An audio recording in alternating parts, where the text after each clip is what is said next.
So hello and so good to see you again. ये post interview Bigg Boss के बाद काफ़ी सारे फैंस आपको यही चाहते थे कि आपको एज अ फाइनलिस्ट देखा जाए बिग बॉस मराठी में। सोनाली राउत को मतलब हाथ में ट्रॉफी तो काफ़ी लोगों को चाहिए होती है, बट आपके हाथ में ट्रॉफी है ये लोग चाहते थे, बट आप घर से अब बेघर हो चुकी हो। आपका बिग बॉस मराठी का जर्नी कैसा था, और अगर आपको अपना एक्सपीरियंस शेयर करना हो तो क्या होगा? जी बिग बॉस मराठी तो मैं ऑफ कोर्स जब ये शो मुझे ऑफ़र हुआ था मैं काफ़ी एक्साइटेड थी। मैंने काफ़ी प्लानिंग की थी और मैंने 100 डेज़ की प्लानिंग करके गई थी क्योंकि हिंदी बिग बॉस का तजुर्बा है, तो मैंने सोचा था कि इस बार भी मैं 100 डेज़ ही रहूँगी। लेकिन वैसे तजुर्बा हुआ नहीं और एक्चुअली मेरे हेल्थ रीज़न के वजह से मुझे बाहर निकलना पड़ा। लेकिन हर वे से मैं अफेक्टेड हुई हूँ। मैंने काफ़ी प्लानिंग की थी, काफ़ी स्ट्रैटेजीज मैंने काफ़ी सोची थी कि ये करूँगी वो करूँगी वैसे होगा, लेकिन हेल्थ के वजह से मुझे बाहर निकलना पड़ा।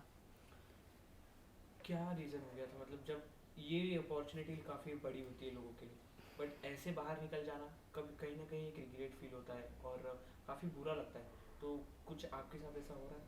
जी एक्चुअली मैं रिग्रेट तो नहीं कर रही हूँ, लेकिन मैं डिसअपॉइंटेड हूँ काफ़ी चीज़ों को लेके।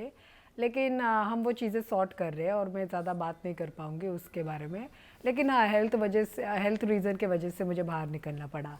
और आप मुझे एक्सपीरियंस जानना चाहते हैं कि बिग बॉस मराठी घर के मतलब घर के अंदर कैसा था। मैं तो कहूँगी कि मैंने तो काफ़ी इन्जॉय ही किया। शो तो काफ़ी अच्छा था, कंटेस्टेंट्स बहुत फन थे और जो टास्क आए और जितनी भी चीज़ें हुई और मैं जितने लोगों से मिली वो काफ़ी थ्रिलिंग था, एक्साइटिंग था, मज़ेदार था।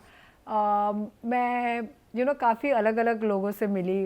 People from all walks of life वहाँ पे आए थे।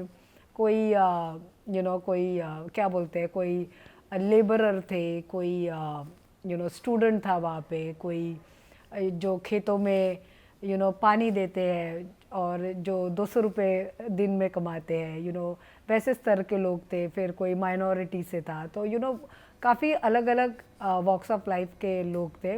और जब मैंने उनकी स्टोरी सुनी, जब मैंने उनका उनका बैकग्राउंड जब देखा, तो मुझे बहुत ही वैसे भी मैं मतलब मुझे बहुत एम्पैथी थी, बहुत ही प्यार था, एक केयर भी था।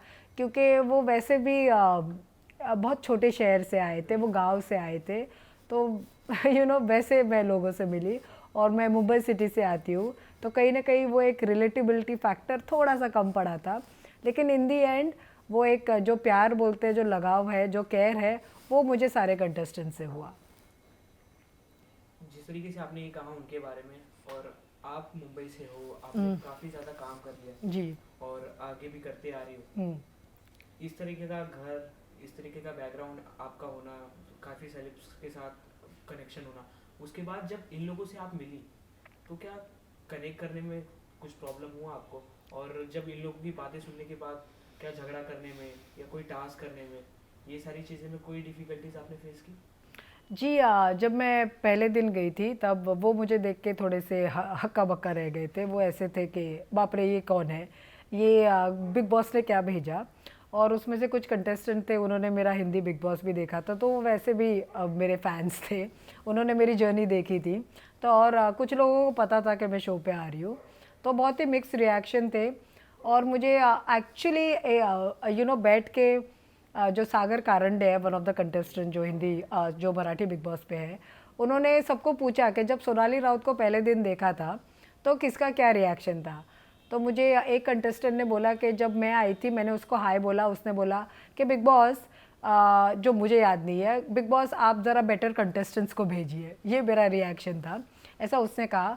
फिर एक लड़की ने बोला कि उसने कहा कि कि मैं ऐसी थी, ये कौन है, ये इसके इतने नखरे क्यों है, ये कहाँ से आई है। सागर कारंडे ने बोला था कि जब वो उन्होंने मुझे ग्रीट किया तो मैंने उन्हें पूछा आप कहाँ रहेंगे, तो वो ऐसे थे, अरे लेकिन हम तो एक ही घर में रहने वाले हैं, ये ऐसा क्यों पूछ रहे हैं। एक्चुअली मेरा कन्फ्यूजन था कि मुझे पावर की मिली थी और वो दूसरे रास्ते से आए थे, तो मुझे लगा अलग अलग जगह पे हम रहने वाले हैं। और काफ़ी कंटेस्टेंट्स ने अलग अलग मुझे रिएक्शन दिए, किसी को अच्छा लगा, किसी को इतना अच्छा नहीं लगा, तो वो एक रिलेटेबिलिटी फैक्टर नहीं था। और जब मैंने उन्हें देखा और मैं भी ऐसी थी, बाप रे अब मैं इनके साथ कैसे कोप करूं। और ये लोग बहुत ही अलग अलग बैकग्राउंड से आ रहे हैं, और मेरा रहन सहन, बातें करना, सोच, झगड़े करना, मतलब मुझे लिटरली उनके साथ एम्पैथी हो गई थी।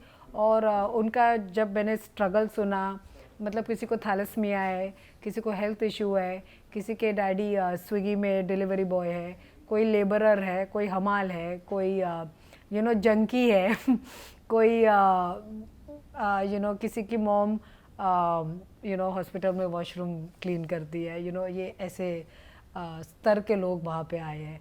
तो जब मैंने उनकी स्टोरी सुनी, उनका जब स्ट्रगल सुना, एक ने बोला कि फर्स्ट टाइम उसने स्टेज देखा है, उसने माइक पकड़ा है।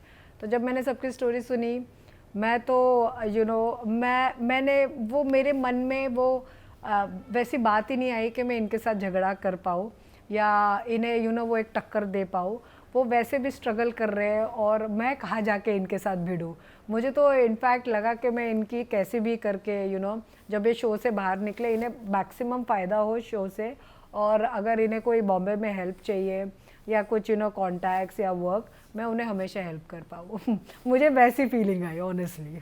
तो ये सब देखने के बाद आपको ऐसा नहीं लगा कि ये सीजन शायद मेरे लिए सही नहीं था? शायद मेरे लिए मराठी बिग बॉस सीज़न ये सही नहीं था। सो आई थिंक, और मेरे हेल्थ पे भी आया तो मुझे वॉलंटरी एग्ज़िट लेना ही पड़ा। तो वैसे भी मैं वहाँ पे रह नहीं पाई, और जियो और एंडोमॉल से मेरी बात चल ही रही है। तो अभी देखते हैं कि कैसे ये आगे। और इनफैक्ट मुझे जियो ने पूछा भी कि आप वापस जाना चाहती हो क्या, क्योंकि आप हेल्थ के वजह से आप बाहर निकली हो। लेकिन मैं I don't think so, I am planning to go back. लेकिन या रीजनल बहुत अलग है एज़ कम्पेयर टू हिंदी। यही रीज़न है जो आप अंदर नहीं जाना चाहते दोबारा? नहीं, काफ़ी सारी और चीज़ें हैं, लेकिन हम एक्चुअली एक प्रोसेस में है, तो काफ़ी सारी चीज़ें क्लियर होने में थोड़ा टाइम लगेगा। एक सिमिलर थिंग ऐसी होने लगी बातचीत की, हिंदी बिग बॉस भी आप लोगों के समय पे काफ़ी अलग था। काफ़ी नोन और पॉपुलर फेस आते थे, सेलिब्रिटीज़ आते थे जिसे लोग पहले टीवी पे देखते थे, उनकी फिल्में, उनके प्रोग्राम्स, टेलीविज़न पे काफ़ी चीज़ें। बट अब हिंदी में भी ऐसे हो गए कि इन्फ्लुएंसर के साथ नोन टेलीविज़न फेसेस ला रहे हैं, जहाँ पे उन लोगों को एक सेम स्टेज मिल रहा है और एक तरीके का परफॉर्म कर रहे हैं। तो यही चीज़ अब मराठी बिग बॉस में भी फॉलो हो चुका है जी। तो क्या as an public figure, as an known celebrity, आप इस चीज़ को सही मानती हो कि एक कुछ ना कुछ डिफरेंस होना चाहिए हर लोगों में? जी, मेरे हिसाब से जब मैं रीजनल में गई, मेरे हिसाब से ये मेरा पर्सनल कॉल है। अगर आप वैसे ही वॉक्स ऑफ लाइफ के लोगों को बुला रहे हैं, आपको उन्हीं के साथ कंटिन्यू करना चाहिए, क्योंकि हर कोई एडजस्ट नहीं कर पाएगा। क्योंकि काफ़ी सारी चीज़ें रहती है कि हाइजीन रहता है, फिर बोल चाल का, फिर कोई उतना अप्लाउड नहीं हो सकते, किसी के लिए वो बहुत बड़ी अपॉर्चुनिटी है। तो ये वो एक डिफरेंस तो है, एक क्वालिटी ऑफ द कंटेस्टेंट्स। मैं वहाँ पे एक बात कहना चाहती हूँ, वहाँ पे थोड़ा सा आई थिंक चैनल और प्रोडक्शन को ध्यान देना पड़ेगा। और मैं कहूँगी कि अभी इन्फ्लुएंसर्स तो अभी काफ़ी बड़े हैं, वो एक ही लेवल पे है।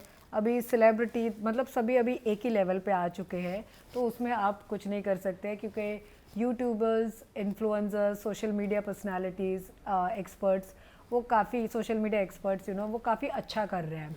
उनको पॉपुलैरिटी भी मिल रही है, लोग उन्हें पसंद भी कर रहे हैं, मास भी उनसे कनेक्ट कर रहा है, तो उन्हें चांस और अपॉर्चुनिटी मिलेगी। और उनके लिए ये बहुत बड़ी अपॉर्चुनिटी भी है। उन्हें सिर्फ रियलिटी शो नहीं, उन्हें फिल्में भी मिल रही है उसी बेसिस पे। लेकिन मुझे नहीं पता ये एक ट्रेंड चल रहा है जो बहुत जल्दी फेड भी हो जाएगा। लेकिन कहीं ना कहीं वो एक डिफरेंस है सेलिब्रिटीज़ और नॉन सेलिब्रिटीज़ के बीच में, और थोड़ा सा एडजस्टमेंट और हाइजीन पे कॉम्प्रोमाइज़ हुआ है। तो आई थिंक मैं कहूँगी कि टेक तो यही है कि बहुत बड़ी अपॉर्चुनिटी है, लेकिन कहीं ना कहीं मुझे बहुत वो फ़र्क दिखता है।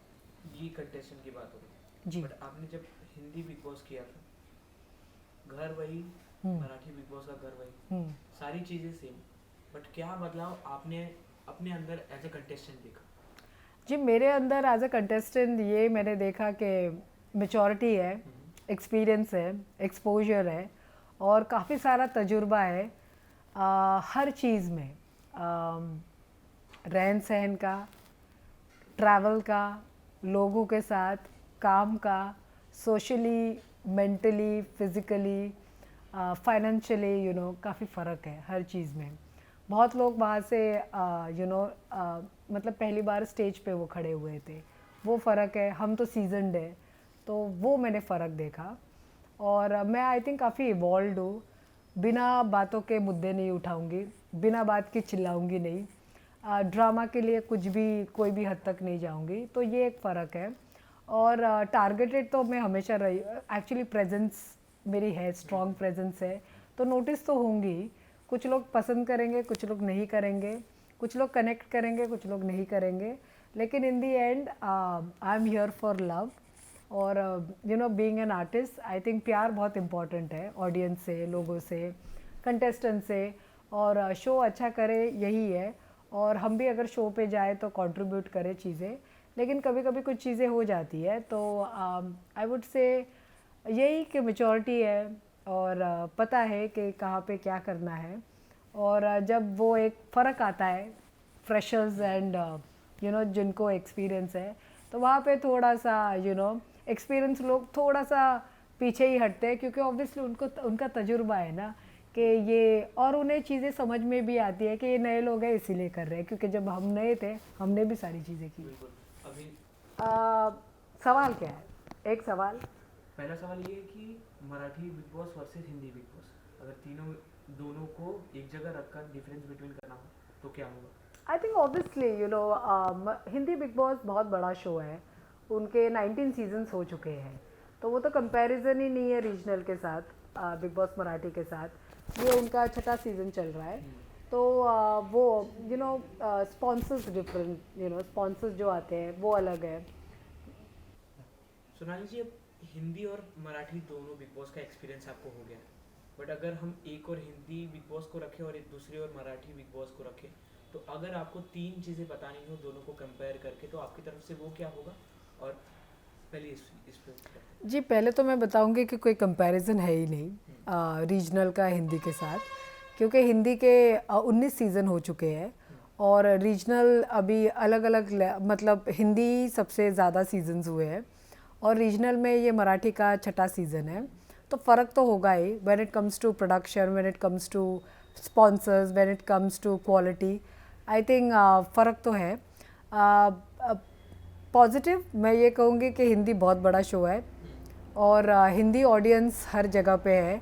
वो हमारे वक्त 16 कंट्रीज़ में चलता था हिंदी, अब तो जब से OTT पे आया है तो काफ़ी ग्लोबल बन चुका है। और रीजनल में तो it's a regional based, basically Maharashtra तक है, तो रीजनल ऑडियंस है, और छोटे छोटे महाराष्ट्र के इंटीरियर से लोग देख रहे हैं। इमोशन, और मैं कहूँगी पॉजिटिव हिंदी और मराठी के। आई थिंक हिंदी के पॉजिटिव में बोलूँगी, ऑफकोर्स बहुत बड़ा शो है, पॉपुलैरिटी काफ़ी बड़ी है, हर कंट्री से लोग देखते हैं आपको। आप जिस भी कंट्री में जाएंगे लोग आपको पहचानेंगे, क्योंकि वो शो सारे कंट्रीज़ में जाता है। मराठी का मैं ये बताऊँगी, महाराष्ट्र बेस्ड है, रीजनल शो है, और थोड़ा सा लिमिटेड है आई वुड से, लेकिन इमोशन पे बेस्ड है पूरा मराठी, और लोग बहुत ही फॉलो करते हैं, प्यार देते हैं, और मैं कहूँगी कि बहुत इमोशन पे बेस्ड है।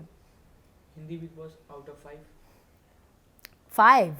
5 on 5 है, may be 4 on 5, but I think 5। जब आप मुझे पूछेंगे, मेरे वक्त Hindi big boss was totally rocking, like production से लेके, कंटेस्टेंट से लेके, क्वालिटी से लेके, एंड ऑफ कोर्स दी सलमान खान, मतलब it was like on point. Marathi big boss out of 5? जी, अभी काफ़ी चीज़ें अभी बदल चुकी है, और मुझे वो फ़र्क दिखा है, और मैं कहूँगी कि प्रोडक्शन वाइज, चैनल वाइज है तो सेम ही, लेकिन I think quality of contestants, और आई थिंक क्वालिटी ऑफ हर चीज़ में मैं कहूँगी कि थोड़ा सा कॉम्प्रोमाइज्ड है, मैं ये कहूँगी। काउंट नहीं दिया आपने?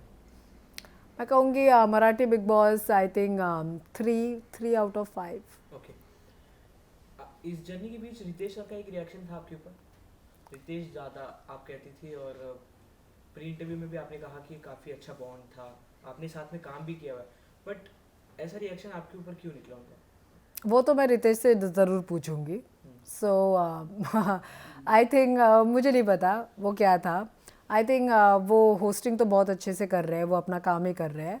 और वो उनका सेकंड सीज़न है मराठी बिग बॉस. तो उन्होंने फर्स्ट सीज़न जब उन्होंने होस्ट किया था बहुत अच्छे से किया था, और उनका वो शो काफ़ी सक्सेसफुल भी था.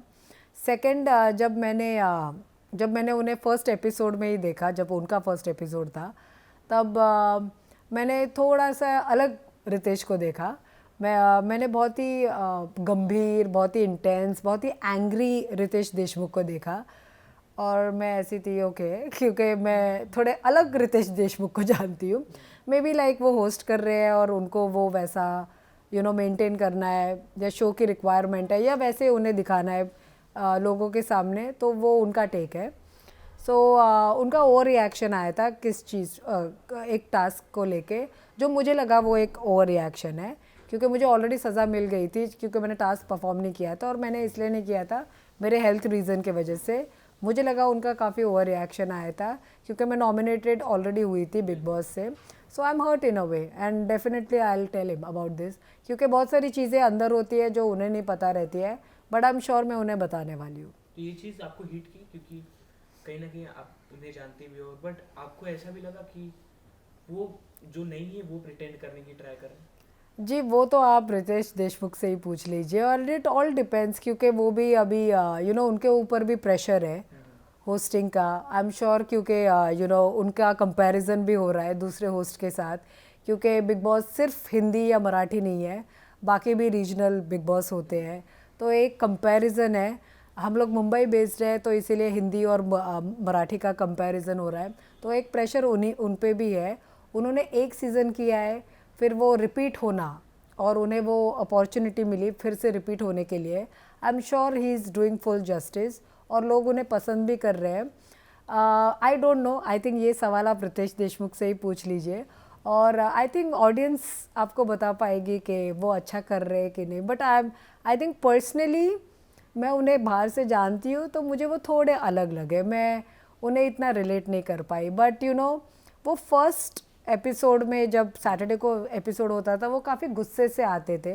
ऐसा लगता था कि हम सभी को लगते थे कि हमने ऐसा क्या शो पे किया है कि ये इतने गुस्से से आए हैं.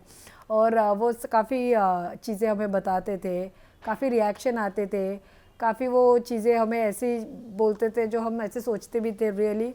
और काफ़ी बार बहुत लोगों के गेम अफेक्ट भी हुए हैं क्योंकि रिएक्शन बहुत ज़्यादा आए हैं. और मुझे नहीं लगता कि कोई इतना शो पे कुछ कर रहा है कि इतने रिएक्शन की ज़रूरत है. जो Last question. कौन था घर के अंदर जिससे आप सबसे ज़्यादा कनेक्ट कर पाई? मुझे वो छोटा प्रभु बहुत पसंद आया. फिर मेरी काफ़ी बातचीत हुई दिव्या शिंदे से, फिर ओमकार राउत से, राकेश बापट के साथ भी अच्छा बॉन्ड था, प्राजक्ता शुक्रे से, उनके साथ भी बहुत प्यारा बॉन्ड था. फिर जो करण है वो भी काफ़ी अच्छा खेल रहे. और जो सागर कारंडे थे उनके साथ भी बहुत अच्छी बॉन्ड बनी मेरी. फिर जो सचिन थे वो बहुत अच्छा गाते हैं. मेरा एक्चुअली सबके साथ बहुत अच्छा बॉन्ड बना. विशाल के साथ बहुत अच्छा बना, रुचिता के साथ, तन्वी के साथ, सभी के साथ कोई ना कोई कनेक्शन बनाई. और आप कोई दुश्मन थोड़ी है कि कुछ प्रॉब्लम होने वाली है, क्योंकि what ever happens in big boss stage in big boss. जब आप बाहर निकलते हैं आप सब कुछ भूल जाते हैं. क्या लगता है आपको कौन फेक खेल रहा है अभी तक? फेक वहाँ पे तो सारे फेक नहीं है एक्चुअली. सब लोग वो जद्दोजहद में है कि कैसे आगे आए, कैसे अपने आप को प्रूव करे, क्योंकि उन सभी के लिए वो बहुत बड़ी अपॉर्चुनिटी है. वहाँ पे कोई फेक नहीं खेल रहा है. वहाँ पे कोई कॉन्फिडेंट है, कोई अंडर कॉन्फिडेंट है, बस यही है फ़र्क. फेक कोई नहीं है. कौन होंगे आपके हिसाब से टॉप 3? आप टॉप 3 में मैं विशाल को देख रही हूँ, विशाल कोटियन को. फिर मैं रुचिता को देख रही हूँ, तन्वी को देख रही हूँ, ये टॉप 3 में. फिर करण भी बहुत अच्छा खेल रहा है. और आई थिंक और कौन है, आई थिंक वो जो टोली गैंग है they are doing pretty well. Anushree भी अच्छा खेल रही है. वो लोग कुछ ना कुछ ट्राई कर रहे हैं नया लाने के लिए. और अभी राखी सावंत गई है तो वो एक धमाका और एक फन एलिमेंट और एंटरटेनमेंट तो ऐड ही कर रही है. बिल्कुल यही सवाल था कि जब बिग बॉस में जाने से पहले आपने ये चीज़ मीडिया में भी कह दी थी और नॉर्मली ऐसे की थी कि राखी सावंत इस सीज़न ज़रूर आएंगी. तो ये आपको पहले से पता था कि आप ऐसे मैनिफेस्ट कर रहे थे? नहीं, मुझे पता था कि राखी बिग बॉस मराठी में आ रही है, और इनफैक्ट वो मुझे 4 दिन पहले मिली भी, और उसने मुझे देख के बोला, अरे तू बिग बॉस के घर से बाहर आ गई और मैं घर के अंदर जा रही हूँ। मैंने बोला ऑल द बेस्ट राखी, जाके एंजॉय करना, तुम तो रियलिटी शो की क्वीन ही हो, तुम तो अच्छा करोगी। एंड वो आई थिंक शो में जाके काफ़ी एंटरटेनमेंट वैल्यू तो ऐड कर ही रही है। उसने काफ़ी सोए हुए कंटेस्टेंट को जगाया है और काफ़ी फ़नी भी है वो, सो आई लव हर। कहीं ना कहीं जब राखी घर में थी तो आपको भी घर में होना चाहिए था, ऐसा नहीं लगा आपको? मैंने वो उसको बोला कि राखी मैंने मिस किया तुम्हारे साथ रहना, but no problem, I think कोई और रियलिटी शो या कहीं और शो में। बिल्कुल। जाते जाते हिंदी और मराठी, सलमान खान और रितेश देशमुख दोनों के साथ आपने फाइनली काम कर लिया जी तो अगर उन दोनों के बारे में अगर कुछ कहना हो कि कौन बेस्ट लगा आपको? जी, कंपैरिजन तो है ही नहीं। सलमान खान है, रितेश देशमुख है, दोनों ही अपना काम बहुत अच्छे से कर रहे हैं। और मैं बताती हूँ रियलिटी शो होस्ट करना मजाक की बात नहीं है, क्योंकि बहुत प्रेशर रहता है, कंपैरिजन रहता है, आप लोगों के सामने रहते हैं, फिर एक वो प्रूव करना, एंड फिर चैनल ने भी आपको रिपीट करना चाहिए, वो एक प्रेशर हमेशा रहता है होस्ट पे। सो आई थिंक दोनों बहुत अच्छा काम कर रहे हैं, और सलमान ने तो इतने शो तो होस्ट कर लिए है। रितेश का ये सेकंड सीजन है, so I am sure Riteish is also catching up, so but both are doing fantastic job. बिल्कुल, thank you so much, it's a lovely conversation. Valentine week चल रहा है, जी क्या कुछ है पाइपलाइन में, क्या सरप्राइजेज है आपकी तरफ से? जी, ऑन वैलेंटाइंस डे को मैं ट्रैवल कर रही हूँ, I am out of the country, मेरा शो है, सो मैं तो काम कर रही हूँ। और मैं बोल रही हूँ कि प्यार का दिन है, सो प्यार दो, प्यार लो, और मुझे ऐसे ही सपोर्ट कीजिए, और बहुत सारा प्यार, and happy Valentine's day. Thank you so much. Thank you.